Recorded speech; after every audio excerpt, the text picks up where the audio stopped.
ꯑꯩꯕꯨ ꯉꯔꯥꯡ ꯁꯣꯗꯨꯕꯨ ꯀꯗꯥꯏꯗ ꯊꯝꯈ꯭ꯔꯕꯅꯣ ꯈꯪꯗ꯭ꯔꯦꯕ ꯑꯩꯕꯨ ꯑꯁ ꯃꯊꯥꯁꯦ ꯂꯣꯡꯅ ꯁꯥꯗꯣꯏꯗ ꯁꯣꯗꯨꯁꯨ ꯑꯗꯨꯝꯈꯛ ꯉꯥꯏꯔꯕꯅꯤꯅꯦ ꯑꯅꯤ ꯁꯨꯔꯝꯕꯗꯨꯁꯨꯅꯦ ꯑꯃ ꯃꯥꯡꯈ꯭ꯔꯦꯅ ꯀꯃꯥꯏꯅ ꯇꯧꯅꯤ ꯁꯤꯗ ꯑꯁ ꯑꯣꯐꯤꯁꯁꯨ ꯊꯦꯡꯖꯤꯜꯂꯛꯑꯦꯅꯦ ꯇꯧꯔꯤꯁꯦ ꯑꯩꯕꯨ ꯑꯣꯇꯣꯗ ꯆꯠꯄꯅ ꯐꯗꯣꯔꯤꯕ꯭ꯔꯥ ꯑꯁ ꯀꯃꯥꯏꯅ ꯇꯧꯅꯤ ꯁꯤꯗ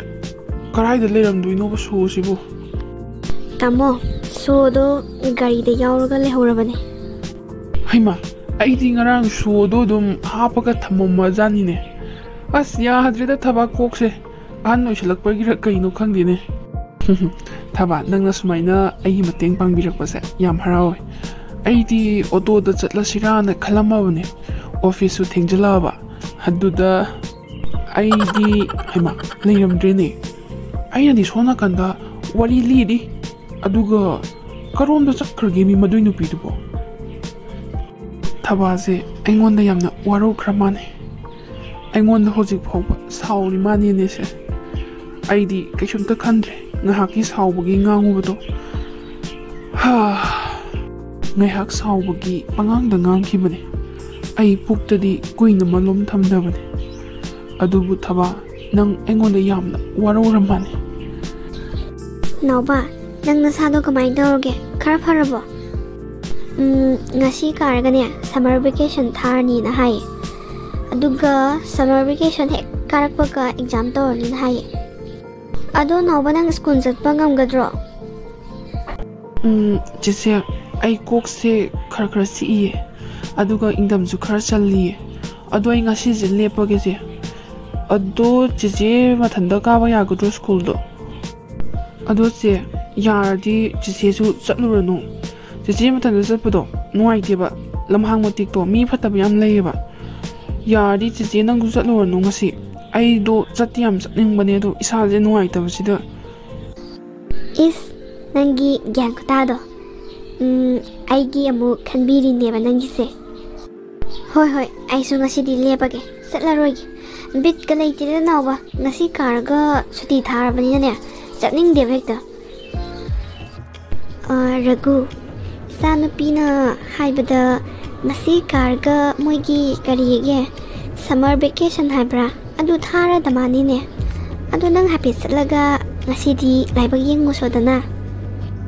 ꯍꯣꯏ ꯏꯇꯩꯃ ꯑꯩ ꯍꯥꯏꯐꯦꯠ ꯆꯠꯂꯒ ꯂꯥꯏꯕꯛ ꯌꯦꯡꯖꯔꯨꯒꯦ ꯑꯗꯣ ꯏꯇꯩꯃ ꯌꯥꯔꯒꯗꯤ ꯄꯩꯁా ꯈꯔ ꯑꯩ ꯄꯩꯁా ꯈꯔ ꯗꯔꯀꯥꯔ ꯂꯩꯕ ꯑꯗꯣ ꯌꯥꯔꯒꯗꯤ ꯈꯔ ꯍꯥꯟꯅ ꯄꯤꯕꯤꯔꯣ ꯊꯕꯛꯇꯨꯗꯤ ꯏꯇꯩꯃ ꯀꯔꯤꯝ ꯈꯟꯕꯤꯔꯨꯅꯨ ꯁꯨꯡꯁꯣꯏ ꯁꯣꯏꯗ꯭ꯔꯦꯅ ꯍꯦꯛꯇ ꯂꯧꯕꯤꯔꯣ ꯅꯅꯥꯎꯅꯤꯅꯦ ꯅꯅꯥꯎ ꯔꯘꯨꯅꯤ ꯀꯩꯗꯧꯔꯒꯦ ꯅꯅꯥꯎ ꯔꯘꯨꯅ ꯇꯧꯕ ꯊꯕꯛꯄꯨ ꯀꯩ ꯅꯨꯃꯤꯠꯇ ꯁꯣꯏꯕ ꯌꯥꯎꯒꯦꯕ ꯏꯇꯩꯃ ꯑꯗꯨꯒꯤꯗꯤ ꯀꯔꯤꯝ ꯆꯤꯡꯅꯧꯅꯨ ꯏꯇꯩꯃ ꯊꯕꯛꯇꯣ ꯄꯥꯡꯊꯣꯛꯑꯦꯅ ꯍꯦꯛꯇ ꯈꯜꯂꯣ ꯑꯁ ꯔꯘꯨ ꯊꯕꯛꯇꯤ ꯇꯧꯗ꯭ꯔꯤ ꯅꯍꯥꯟꯗꯁꯨ 5,000 ꯄꯤꯗ ꯉꯥꯏꯔꯤ ꯍꯣꯏ ꯐꯔꯦ ꯅꯪꯅꯕꯨꯅꯦ ꯁꯨꯡꯁꯣꯏ ꯁꯣꯏꯔꯕꯨ ꯍꯥꯏꯔꯗꯤꯅꯦ ꯐꯔꯦ ꯑꯩ ꯉꯁꯤ 3,000 ꯑꯃꯒ ꯄꯤꯔꯛꯑꯒꯦ ꯑꯗꯣ ꯁꯣꯏꯕꯗꯤ ꯌꯥꯔꯣꯏꯀꯣ ꯑꯩꯗꯤ ꯉꯁꯤ ꯐꯥꯎꯕꯗ ꯑꯩꯕꯨ ꯂꯥꯛꯆꯅꯕ ꯀꯅꯥꯃꯠꯇ ꯄꯣꯛꯇ꯭ꯔꯤꯕꯅꯤ ꯑꯗꯨꯒ ꯀꯩꯁꯨ ꯅꯠꯇꯕ ꯉꯔꯥꯡ ꯅꯍꯥꯟꯗ ꯂꯥꯛꯇ ꯉꯥꯏꯔꯤꯕ ꯑꯇꯣꯝꯕꯤ ꯃꯥꯅ ꯑꯩꯕꯨ ꯂꯥꯛꯆꯕꯗꯤ ꯑꯩꯗꯤ ꯌꯥꯔꯣꯏ ꯔꯘꯨ ꯁꯣꯏꯕ ꯌꯥꯔꯣꯏꯀꯣ ꯑꯩꯒꯤ ꯊꯕꯛꯇꯣ ꯑꯩꯅ ꯍꯥꯏꯔꯤꯁꯤꯅꯤ ꯃꯄꯨꯟꯁꯤꯗꯣ ꯇꯥꯡꯒꯣꯏ ꯑꯣꯜꯍꯟꯒꯦ ꯌꯦꯡꯉꯨ ꯑꯁ ꯏꯇꯩꯃ ꯑꯗꯨꯕꯨ ꯋꯥ ꯑꯣꯏꯅ ꯇꯧꯔꯗꯅ ꯀꯩꯝ ꯈꯜꯂꯨꯅꯨꯁꯦ ꯅꯅꯥꯎ ꯔꯘꯨꯅꯤ ꯀꯩꯗꯧꯔꯒꯦ ꯅꯅꯥꯎ ꯔꯘꯨꯅ ꯇꯧꯕ ꯊꯕꯛꯄꯨ ꯀꯔꯝꯕ ꯃꯇꯝꯗ ꯁꯣꯏꯕ ꯌꯥꯎꯈ꯭ꯔꯒꯦ ꯑꯩ ꯇꯧꯔꯛꯀꯦ ꯌꯦꯡꯉꯨꯁꯦ ꯏꯇꯩꯃ ꯑꯗꯣ ꯏꯇꯩꯃ ꯄꯩꯁꯥꯗꯣ ꯄꯤꯕꯤꯔꯣ ꯅꯅꯥꯎꯁꯦ ꯊꯕꯛ ꯈꯔ ꯂꯩꯍꯧꯋꯦ ꯊꯦꯡꯉꯦꯕ ꯑꯁ ꯅꯪꯅꯅꯦ ꯄꯩꯁꯥꯗ ꯍꯥꯏ ꯁꯣꯏꯕ ꯌꯥꯔꯣꯏꯀꯣ ꯑꯩꯗꯤ ꯁꯣꯏꯔꯗꯤ ꯌꯦꯡꯉꯨ ꯁꯦ ꯑꯩꯁꯨꯅꯦ ꯊꯕꯛ ꯃꯌꯥꯝ ꯂꯩꯍꯧꯔꯤꯕꯅꯤ ꯌꯨꯝꯒꯤ ꯊꯕꯛ ꯑꯝꯇ ꯂꯣꯏꯁꯤꯜꯂꯝꯗ꯭ꯔꯤꯕꯅꯤ ꯑꯩꯁꯨ ꯃꯁꯤ ꯅꯨꯄꯤꯁꯤꯕꯨ ꯀꯗꯥꯏꯗ ꯑꯃꯨꯛ ꯆꯠꯈ꯭ꯔꯕꯅꯣꯕ ꯁꯤꯕꯨ ꯅꯣꯡ ꯍꯦꯛ ꯉꯥꯟꯕꯒ ꯆꯠꯇꯣꯏꯒꯤ ꯑꯁ ꯑꯩꯗꯤ ꯌꯥꯝ ꯇꯜꯂꯦꯗ ꯀꯔꯤ ꯌꯨꯝꯕꯥꯜꯂꯣꯅꯣꯅꯦ ꯑꯩꯅ ꯄꯥꯜꯂꯤꯕ ꯌꯨꯝꯕꯥꯟꯁꯤꯕꯨ ꯑꯩꯁꯦ ꯊꯕꯛ ꯆꯠꯀꯅꯤꯁꯦ ꯈꯪꯉꯤꯅꯦꯕꯁꯦ ꯈꯪꯅ ꯁꯤꯕꯨ ꯑꯁ ꯃꯁꯤ ꯏꯆꯥ ꯅꯨꯄꯤ ꯑꯃꯈꯛ ꯌꯥꯎꯖꯕ ꯑꯁꯤꯁꯨꯅꯦ ꯌꯥꯗ꯭ꯔꯦ ꯃꯥꯡꯉꯦ ꯃꯁꯤꯁꯨ ꯃꯃꯥꯅ ꯃꯥꯡꯍꯜꯂꯕꯅꯤ ꯅꯣꯡ ꯍꯦꯛ ꯉꯥꯟꯕꯗꯒꯤꯅꯅꯦ ꯃꯣꯕꯥꯏꯜꯁꯤꯃ ꯄꯥꯏꯔꯒ ꯑꯗꯨꯝ ꯇꯧꯗꯨꯅ ꯍꯦꯛ ꯂꯩꯗ ꯉꯥꯡꯉꯨꯔꯦ ꯁꯛꯎꯔꯦ ꯃꯅꯥ ꯃꯊꯨꯟꯗ ꯍꯥꯞꯇꯦꯅꯦꯁꯦ ꯑꯁ ꯑꯩ ngangnaba ngamdreda moise mama nena taurisina macha nupi sina kari tauri kholi se yengjanbagi mahuttane as yam hainingdeda no nganbaga lekai hana koine sidabu karamba imungna nungai duino habanida as macha nupi je warak tringaida mama je hana warak tragadi kanaroi tamo office kamta chatlaroidra haji phaba loisandra pungjidi a yaurini tamo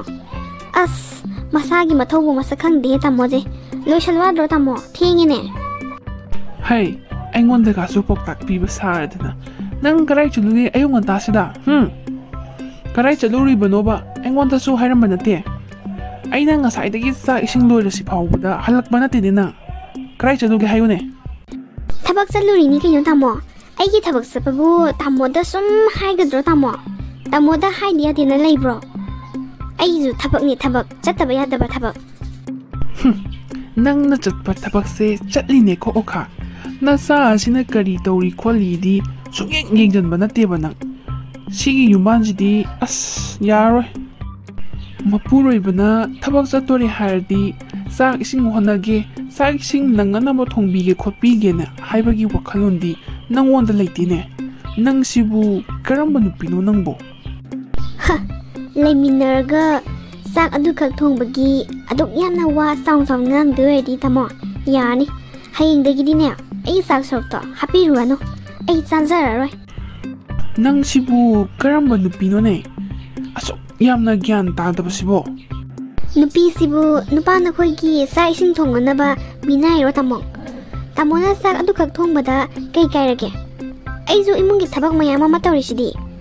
tamona sak du khak thongbada wa duk yamna song song ngangi dubu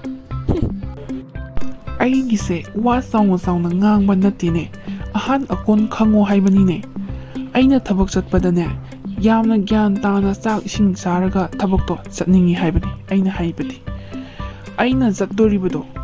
hojik pung 8:30 dei chatpaduna horengi pung 5:30 phawba leirudoribani office ta ayuki sa isingju nang naba honaba adu loirakpaga mu isagi ithau chatnaba so mu loisallaga honaba ai ngamdrene sumaina thangna tawbasidi leminarabadi mateng pangnagadamni nupi na khoida aina sa ising thongu nupa khoigi minai ni haiba natene leminarabadi mateng pangnaji haibani ne ai su pangidana imungi thabak mayam ama ayuktagi hendoktana nungdang phawba sak thongbiriba natro as tamo yumlon kairon na bagat tangarga ne aina tamo da sak yam thongan ba mankini ne tama tamna ngang ne tamo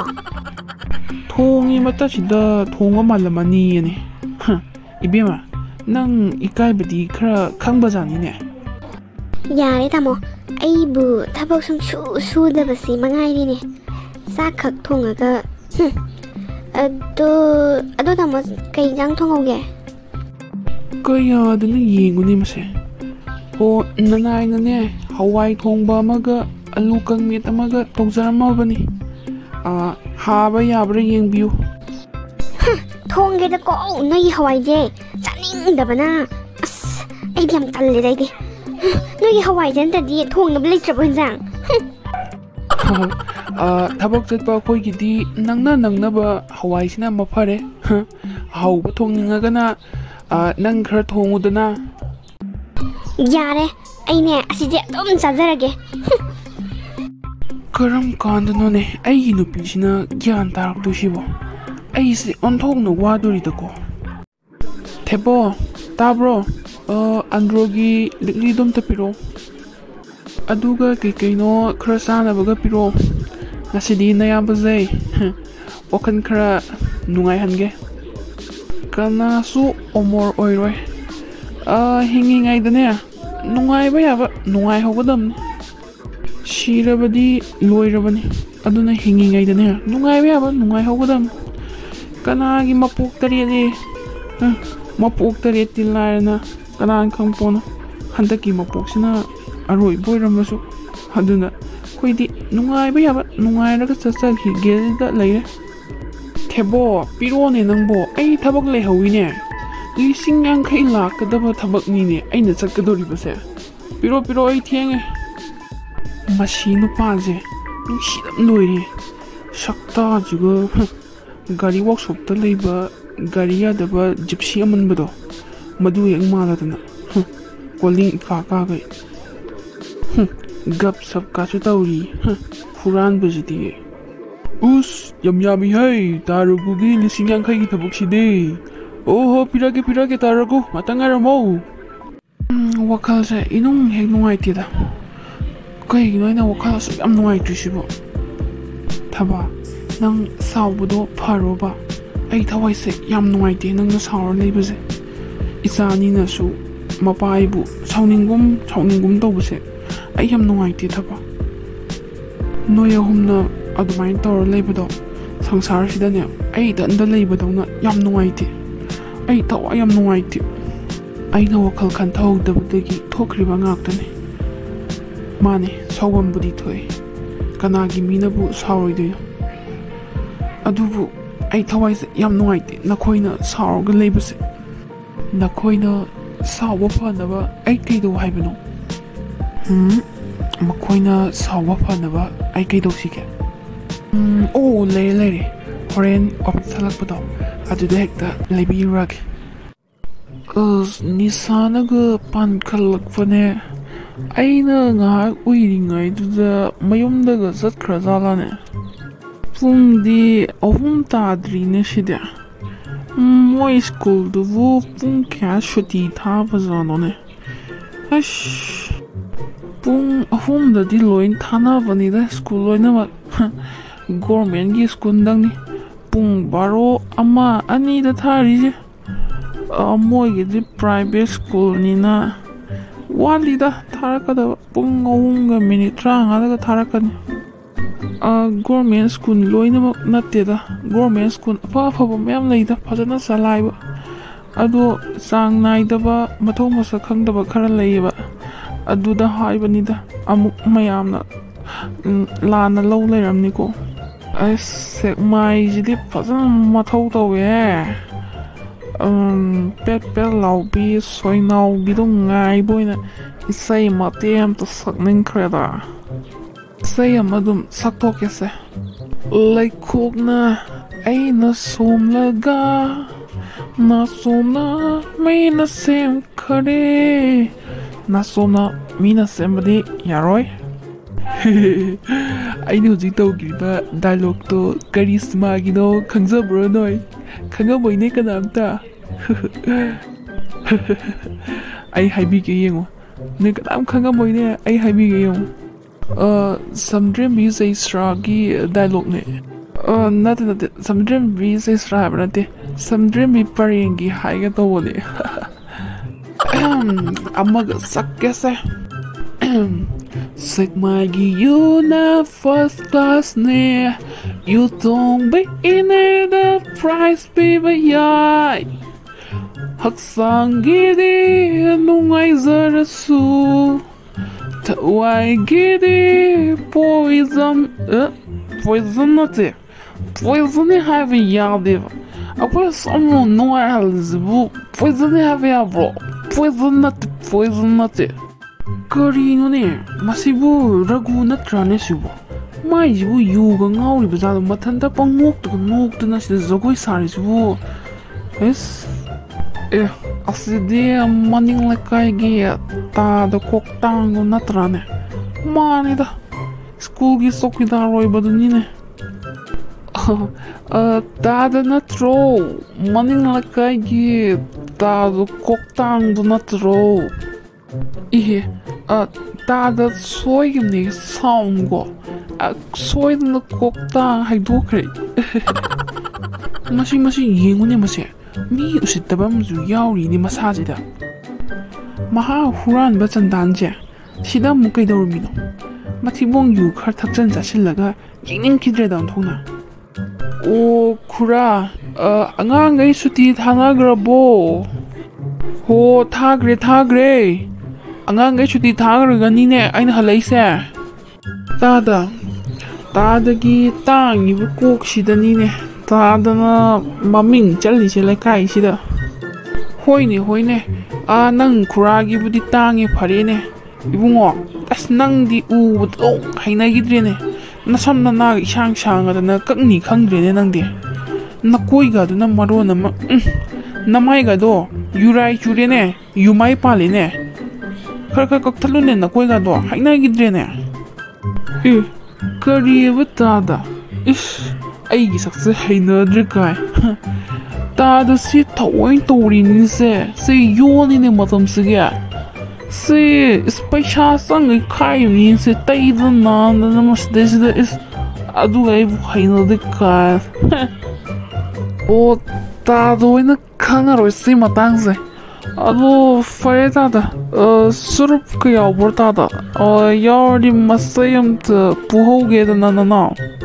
hey surup ka yaw de nang mai bo nongan ma de takjin jasil laga zo nim da pathar zo lo swai lam hang si da kai do yo nang bo nang u da ne kanam ta lam da ngam roi lam bi se noi kinarani zo nim da pathar zo pi da piram de ne masigi hanu baje ai se mi na di kina bazani ne adu budi fauri ni kai no lekai da ragu na thai di ne khangbra ki ri yam ke janing ba ado ki ne ba mapol masai di phajana laita ba ado kamain tawi khangbra thai di ne yam nok ning gra jani de thai di something na ba message su laita ba ni na ne kamain tawi khangbra singi se phajana lu ja thoni da na aduga chot ni ngai do adai da mon da phajana nga tharaga ne sepa ka tum doi ne ba samda tingna na ba nonga lak pada nok ning gra jani da yam nok ning ngai ba ko gi thai na gi ke ba da ga yak lau bi kang bu oi doi ne ma adu kang bu do ke jan ning ni kai da ga haujikan da haraga na ne toilet sang ba da lipstick tha bi kang bu do adu oi doi ne ma isa thoi ne khai bu sidi adagi dine khangbra koi ki phajaba takhilai na song gumba je phajna seme dana simaga jinga di lore matan du gi keba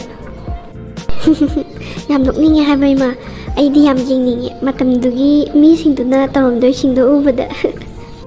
kari wari no je yam nokhai du boi ma ga sai da gi chece ga sari siro yam na nungai kharba wari ngak tni da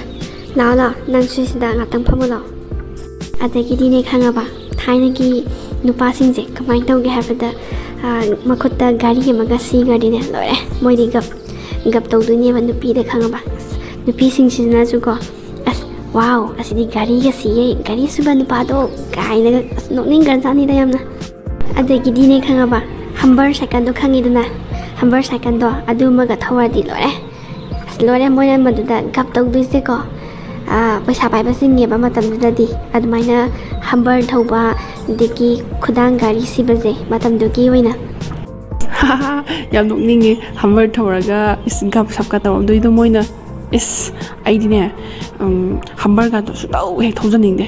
ai gi di bike oin thawni isa ne khai bazidi matam do gi satnabi ne matam du da nang su pho amadi ne nang su ne bike ka do kaino khangamoi hambar do pam doi ni nang su office ne na tori sina ne thabak suba kharam na pangso da su ne kharam na ne pham na dum hek marai ba